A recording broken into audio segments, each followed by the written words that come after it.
Bienvenue dans ce second épisode de Vulgaire Révolté. Nous allons vous parler de la grève générale, un type de grève bien particulier, souvent très fort en termes de symbolique et même de résultats obtenus. Qu'est-ce que la grève générale? Avant de définir le concept de grève générale, il nous faut d'abord définir ce qu'est une grève. Selon le Larousse, la grève est une cessation collective et concertée du travail en vue d'appuyer des revendications professionnelles dont l'employeur a connaissance. Le Robert, quant à lui, définit la grève comme la cessation volontaire et collective du travail décidée par des salariés ou un groupe professionnel dans un but revendicatif. Amélioration des conditions de travail, protestation contre les licenciements, etc. Selon les contributeurs de Wikipédia, la grève est depuis le 19e siècle une action collective consistant en une cessation concertée du travail par les salariés d'une entreprise, d'un secteur économique, d'une catégorie professionnelle ou par extension de toute autre personne productive, souvent à l'initiative de syndicats. Cette action vise à appuyer des revendications des salariés en faisant pression sur les supérieurs hiérarchiques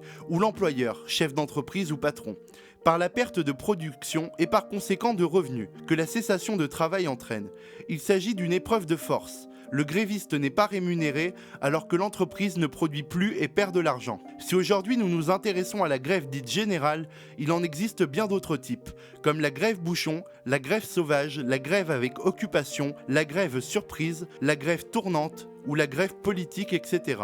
Maintenant que nous avons défini ce qu'est une grève, nous pouvons définir ce qu'est une grève générale. Selon le site toupi.org, une grève générale est une grève suivie par la grande majorité des travailleurs d'un pays autour des mêmes revendications principales. Selon les contributeurs de Wikipédia, la grève générale est une grève interprofessionnelle touchant en principe tous les travailleurs dans un pays. N'étant jamais complète, l'expression a ensuite signifié une grève interprofessionnelle nationale de grande ampleur, voire très étendue au seul niveau d'une région ou d'une ville. Naissance de la grève générale. La grève générale puise son origine dans les milieux syndicalistes révolutionnaires, anarchistes, socialistes et marxistes, en particulier en France à la fin du 19e siècle. À la base, le concept de grève générale vient s'opposer totalement au système capitaliste via la cessation totale de toute forme de production et du travail. Comme nous avons pu le voir dans l'épisode précédent de Vulgaire Révolté sur l'anarchisme, celle-ci s'additionne souvent à l'action directe prônée par les anarchistes et anarcho-syndicalistes. C'est à la fin des années 1880 que le concept de grève générale prend principalement forme. L'anarchiste français Joseph Tortelier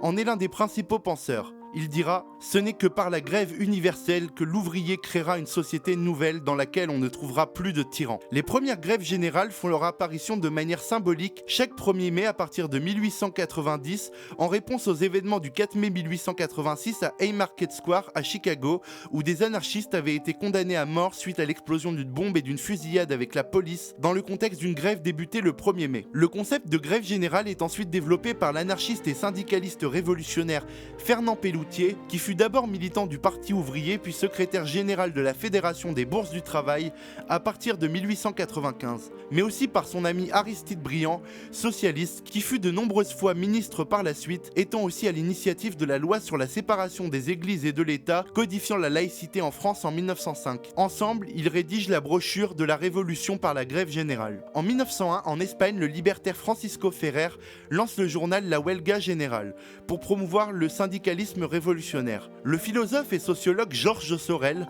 adepte du syndicalisme révolutionnaire ayant introduit la pensée marxiste en France, fait la propagande de la grève générale en 1906 dans son texte Réflexions sur la violence. En 1906, la Confédération générale du travail, fondée en 1895, adopte la charte d'Amiens, qui prône la grève générale comme fondement du mouvement ouvrier. Le syndicalisme prépare l'émancipation intégrale qui ne peut se réaliser que par l'expropriation capitaliste. Il préconise comme moyen d'action la grève générale et il considère que le syndicat, aujourd'hui groupement de résistance, sera dans l'avenir le groupement de production et de répartition, base de réorganisation sociale. Les grèves générales marquantes.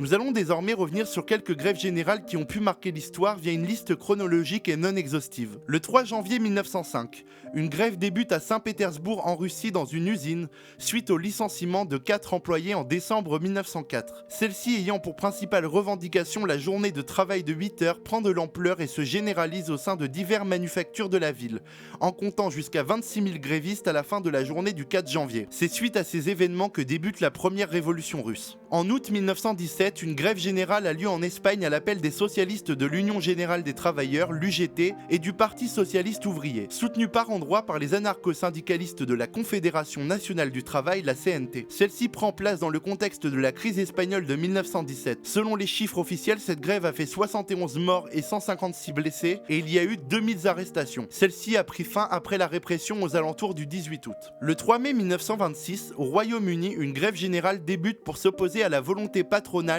de baisser les salaires des mineurs, après que les négociations entre les syndicats, les patrons et le gouvernement aient échoué. En seulement quelques jours, plus de 3 millions de travailleurs et travailleuses sont en grève. Le pays est totalement paralysé, des transports à l'électricité, en passant par les mines ou la presse. Même les syndicats furent surpris de l'ampleur de la grève qu'ils imaginaient bien plus progressive. Ainsi, le TUC, l'Union des syndicats, fut particulièrement réticente en essayant de limiter la mobilisation dans un premier temps. La grève prit fin le 12 mai 1926, le conseil du TUC abandonnant la lutte. Cette décision fut vécue comme une trahison par les travailleuses et travailleurs, et certaines cellules de grève, en particulier au sein des mines, résistèrent pendant des mois. Certains furent ensuite interdits de reprendre le travail, ceux qui n'avaient pas été renvoyés devaient travailler plus longtemps pour des salaires plus faibles. En mai et juin 1936, les grèves s'enchaînent en France dans de très nombreux secteurs d'activité. Le gouvernement du Front populaire, une coalition de gauche, des forces socialistes, communistes, antifascistes et radicales à peine élues, fait face à un mouvement revendicatif sans précédent dans une France faisant face aux dures retombées de la crise de 1929. Début mai 1936, les travailleurs et travailleuses se mettent en grève. Beaucoup occupent leurs usines et lieux de travail pour immobiliser les machines et empêcher les patrons d'employer du personnel de remplacement. Ces grèves sont souvent considérées comme des grèves de joie, car très pacifiques et ne subissant pas la répression. Plus de 2 millions de personnes se mobilisent durant les grèves. Celles-ci permettront d'obtenir 15 jours de congés payés, mais aussi une augmentation des salaires et une baisse du temps de travail à 40 heures par semaine. Les 25 et 26 février 1941, une grève générale a lieu aux Pays-Bas contre la déportation des Juifs par l'occupant nazi. Ainsi,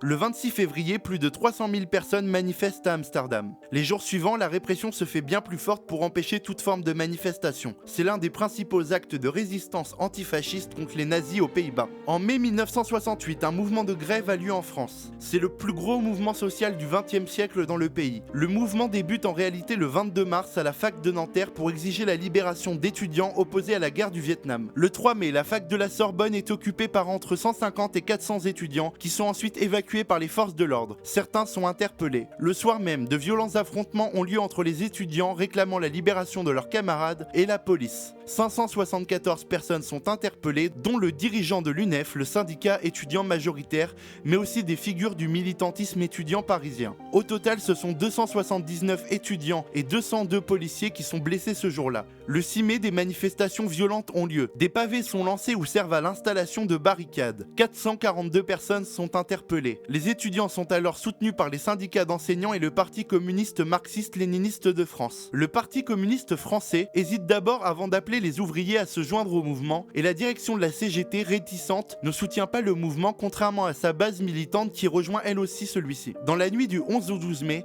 étudiants et lycéens montent des barricades dans le quartier latin qu'ils occupent. L'assaut des forces de l'ordre contre cette occupation nécessite la présence de plus de 6000 policiers de 2h à 5h30 du matin. Cette nuit-là, plus d'une centaine de voitures sont détériorées et dont une soixantaine incendiées. Des centaines de personnes sont blessées. 469 personnes sont interpellées. C'est la célèbre nuit des barricades. Le 11 mai, Georges Pompidou, alors Premier ministre, cède aux revendications des syndicats étudiants et enseignants alors que le mouvement gagne de l'ampleur dans les grandes villes françaises. Le 12 mai, la CGT lance un appel à la grève générale pour le lendemain après que le personnel de l'ORTF se soit insurgé contre la censure d'images de violences policières. L'appel de la CGT est suivi par les étudiants, les enseignants, la CFDT ou encore Force ouvrière. Les violences policières des jours précédents ont donc été la clé de la convergence entre ouvriers et étudiants le 13 mai avec entre 200 000 et 1 million de manifestants à Paris et un total de 1 million de personnes mobilisées sur une trentaine d'autres villes. La grève générale prend ensuite forme entre le 14 et le 24 mai avec de très nombreux secteurs d'activité ne tournant plus. Le théâtre de l'Odéon à Paris devient alors un symbole de lutte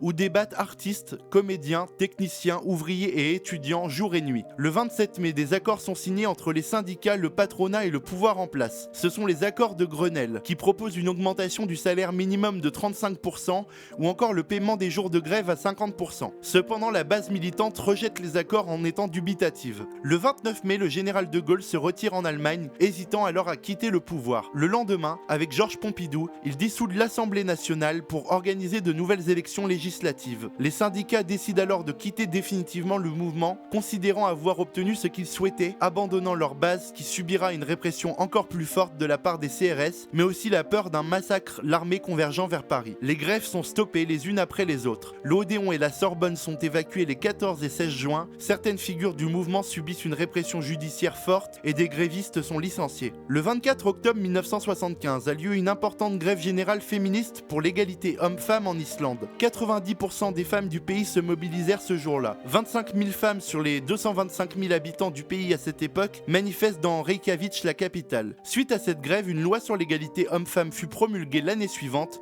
même si son application fut plus nuancée dans les faits. De octobre à décembre 1995, un grand mouvement de grève a lieu en France contre une réforme des retraites et de la sécurité sociale appelée Plan Juppé, du nom du Premier ministre d'un Jacques Chirac à peine élu président, comprenant un allongement de la durée de cotisation, l'accroissement des frais médicaux ou encore l'imposition des allocations familiales. Lors de cette grève, près de 2 millions de personnes ont manifesté dans la rue et la mobilisation fut importante dans divers secteurs allant des transports publics à la poste, en passant par l'éducation nationale, la téléphonie ou la santé. Malheureusement, cette grève n'a pas abouti sur de réelles victoires syndicales lors du rapport de force, puisque le gouvernement réformera par la suite la sécurité sociale par ordonnance. Cette grève fut considérée par la suite comme un affaiblissement du syndicalisme en France, avec une grande perte de radicalité. La grève générale de nos jours. À l'heure actuelle, la grève générale est toujours vue comme l'un des moyens les plus efficaces pour obtenir ou conserver des droits ou des acquis sociaux, en particulier au sein des milieux révolutionnaires. Les milieux syndicalistes sont quant à eux en général plus réticents à la grève générale que par le passé, en particulier du côté des centrales syndicales, la base y étant moins réticente.